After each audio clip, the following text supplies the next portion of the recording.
হরে কৃষ্ণ। খুব দুঃখের সাথে জানানো যাচ্ছে যে কাহারোল উপজেলার ৩ নং মুকুন্দপুর ইউনিয়নের সুন্দর গ্রামের এক হিন্দু যুবক নাম বসন্ত রায় স্বইচ্ছায় ইসলাম ধর্ম গ্রহণ করেছেন। তো এখানে ইসলাম ধর্ম গ্রহণ করার পর সে আবার স্বধর্মে ফিরে আসার জন্য প্রচেষ্টা চালাচ্ছেন। তো আমাদের সনাতন টিভির দিনাজপুরের কাহারোল উপজেলার সুন্দর গ্রামে বসন্ত নামের এক যুবককে ভুল বুঝিয়ে সনাতন ধর্ম থেকে ইসলাম ধর্ম গ্রহণ করানো অভিযোগ পাওয়া গিয়েছে।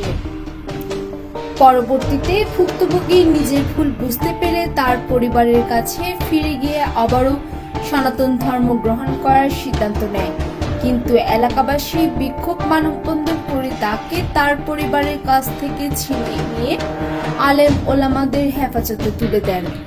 এখানে আমাদের একটা বিষয় বোঝার আছে, আমাদের মা বাবার ধর্মীয় দায় দায়িত্বগুলো কতটুকু বিলীন হয়ে গেছে। তোমার আগের নাম কি ছিল? বসন্ত রায়। বসন্ত। এখন তোমার নাম কি? ইসলাম ধর্ম গ্রহণ করার পরে সুলেমান ইসলাম। সুলেমান ইসলাম। এখন তোমার মনটা কি চাচ্ছে? ইসলামে থাকা চিন্তা হবে না নাকি, বলো দেখি। আমি তো আগে জানতাম না যে হিন্দুদের নিরাকার উপাসনা আছে, সেজন্য আমি ইসলাম ধর্ম গ্রহণ করছি। এখন যেহেতু আমি জানতে পারছি, তো আমি সনাতন ধর্মেই থাকতে চাচ্ছি। আচ্ছা, আমাদের ধর্মে একটা কথা আছে, পিতা স্বর্গ পিতা ধর্ম পিতাহি পরমং তপ পিতরি প্রতিমা পুণ্যে প্রিয়ন্তের সর্বদেবতাই নম। অর্থাৎ পিতা স্বর্গ। যে ছেলে পিতা মাতার কথা অমান্য করে অন্য ধর্মের ধর্মান্তরিত হতে পারে, তার কতটুকু ধর্মের জ্ঞান আছে আপনারা তো সবাই বুঝতে পারতেছেন। কি বুঝাইছে আমার বোঝানোর জন্য অনেকজন নিয়ে গেছিল, কি বুঝাইছে তখন আমি বুঝতে পারছি। এখন তোমার ভুল ভাঙছে নাকি? জি। ভুক্তভোগীর থেকে আরো জানা যায়, তার অনিচ্ছা সত্ত্বেও তাকে তুলে নিয়ে যাওয়া হয় নিজ বাসা থেকে।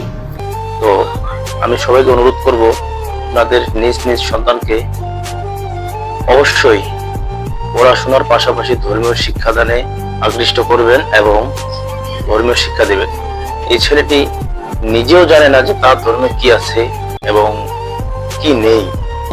তো এখন সে স্বইচ্ছায় যদি সনাতন ধর্মে ফিরে আসতে চায়, তবে অবশ্যই আমাদের উচিত তার পাশে থাকার জন্য। ধন্যবাদ।